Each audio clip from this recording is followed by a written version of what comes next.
प्रभु ईसा मसीह में स्नेही बंधुओं, हमारे पिता ईश्वर और प्रभु ईसा मसीह आप लोगों को अनुग्रह तथा शांति प्रदान करें। निद्रा के आलस्य को से छुटकारा पाकर सूरज की सुनहरी किरणों से सजी हुए इस सुप्रभात की सुंदर बेला में हम एक बार फिर प्रभु के मंदिर में उपस्थित हैं और आज हमारे मनन चिंतन के लिए मैं संत लूकस का सुसमाचार अध्याय 1 वाक्य 26 पर जोर देना चाहता हूँ। मैं एक बार बाइबल पढ़ रहा था, जैसे संत लूकस के सुसमाचार अध्याय 1 वाक्य 26 पढ़ने लगा तो मुझे कुछ शंका हुई।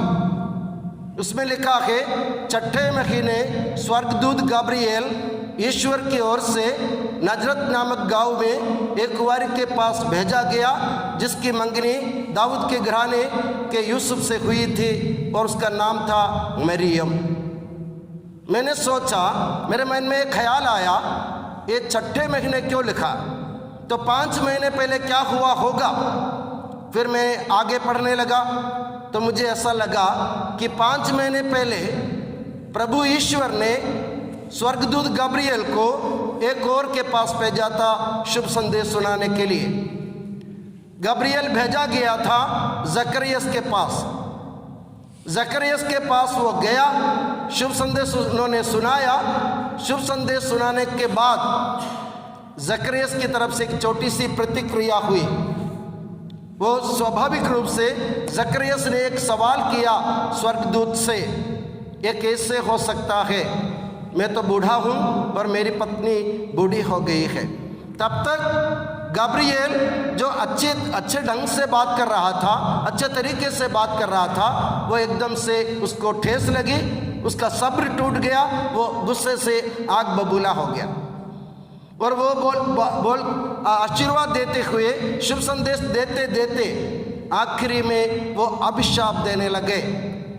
उसने कहा, तुमने मेरी वाणी पर जो अपने समय पर पूरी होगी विश्वास नहीं किया, इसलिए जब तक ये बातें पूरी नहीं होंगी तब तक आप मौन रहेंगे और बोल नहीं पाएंगे।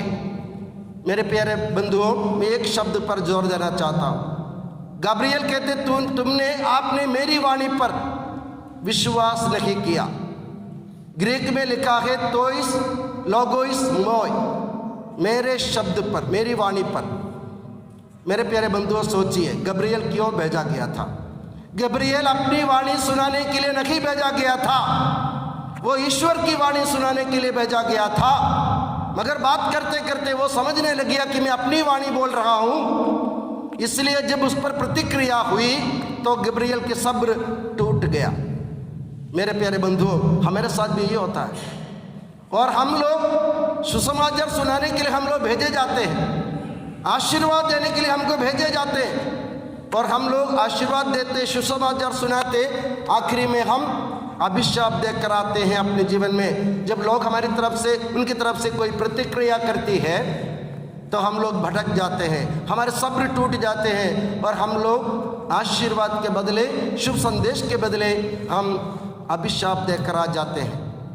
इसलिए जब गब्रिएल से शुभ संदेश सुनाने के बाद स्वर्ग चला गया तो ईश्वर ने उनसे कहा, मैंने तुमको सुसमाचार सुनाने के लिए भेजा था, तुमने सुनाया भी सही, मगर आखिरी में तुमने अभिशाप दिया।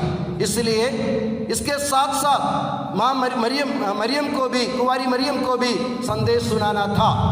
अब मैं तुम्हें कुंवारी मरियम के पास नहीं भेज पाऊंगा, क्योंकि तुम जैसे जकरिया से तुमने व्यवहार किया, वैसे अगर तुम मरियम के साथ व्यवहार करोगे तो वो भटक जाएगी, घबरा जाएगी, क्योंकि वो गंवारी लड़की है, वो पढ़ी लिखी नहीं, गंवारी लड़की। जकरिया से याजक के जो प्रभु के सामने खड़ा रहता है, अगर उसके सामने उसके बात पर तुम इतने भटक गए और उसको अभिशाप दिया, वो गंवारी, वो कुंवारी तुमसे क्या क्या नहीं पूछेगी, तो तुम मत जाओ, मैं किसी और को भेजूंगा।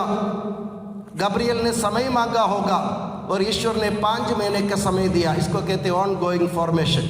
5 महीने प्रभु के साथ रहकर गब्रियल बोलने का तरीका सीख गया और 6ठा महीना वो माता मरियम के पास आता है, फिर से आता है। अब देखो उनके व्यवहार में कितना परिवर्तन आया, उनका शब्द कितना कोमल, उनके शब्द कितने कोमल थे।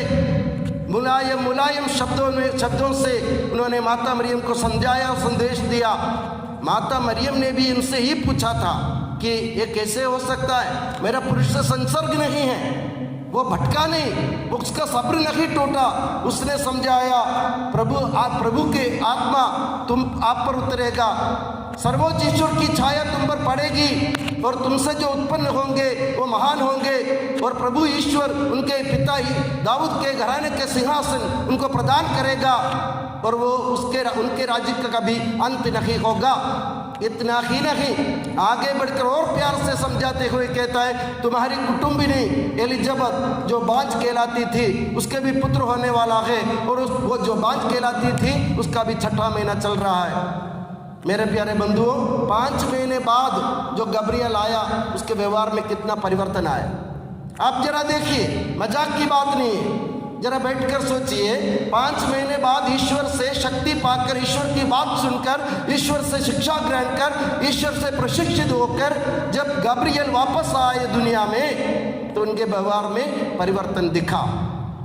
मेरे प्यारे बंधुओं, जैसे मैंने कहा ना, हमसे भी भूल हो जाती, भूल हो सकती है। मैं भी कभी भटक जाता हूँ, मैं भी कभी कभी सुसमाचार सुनाते, लोगों को आशीर्वाद देते मैं भी गुस्सा में आ जाता हूँ, मैं भी आग बबूला हो जाता हूँ कभी कभार। फिर मैं बैठ के सोचता हूँ, गब्रियल की तरह नहीं होना चाहिए हमें, क्योंकि हमको सुसमाचार सुनाने के लिए भेजा है। हम लोग सुसमाचार सुनाने के लिए भेजे गए लोग हैं। हमारा हक नहीं, हमारा अधिकार नहीं है कि हम दूसरों को शाप दें। आप सोचिए, अपने दैनिक व्यवहार में आप कितनी बार लोगों को चोट पहुंचाते हैं अपने शब्दों से, अपने व्यवहार से, अपने बर्ताव से। आप लोग अपने भाई बहनों को, अपने से मिलने वालों को, अपने पास आने वालों को और अपने पास खड़े रहने वालों को अगर आप चोट पहुंचाते हैं अपने शब्दों से, अपनी वाणी से, मेरे प्यारे बंधुओं, गलत बात है। सुधारने का समय आ गया है। हमारे जीवन में सुधार होनी चाहिए। जिस तरह गब्रियल के जीवन में 5 महीने में सुधार आया था, हम लोगों के पास 12 साल का समय है। 12 साल हम बिता रहे हैं सेमिनारी में। परिवर्तन आना चाहिए, बदलाव जरूरी है, जीवन का नियम है।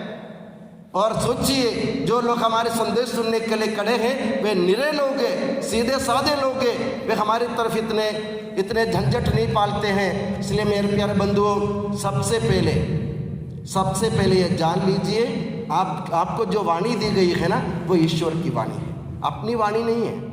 ये मत सोचो कि फादर साहिल अपनी तरफ से कुछ बोल रहा है, नहीं है। फादर साहिल कोई नहीं, एक माध्यम मात्र है, एक साधन मात्र है, ईश्वर की वाणी सुनाने का साधन। तो इसी तरह हर एक मिशनरी वही होना चाहिए जो ईश्वर के वचन सुनाने का एक माध्यम बन जाए। Make your life a means of the announcing the gospel, the good news.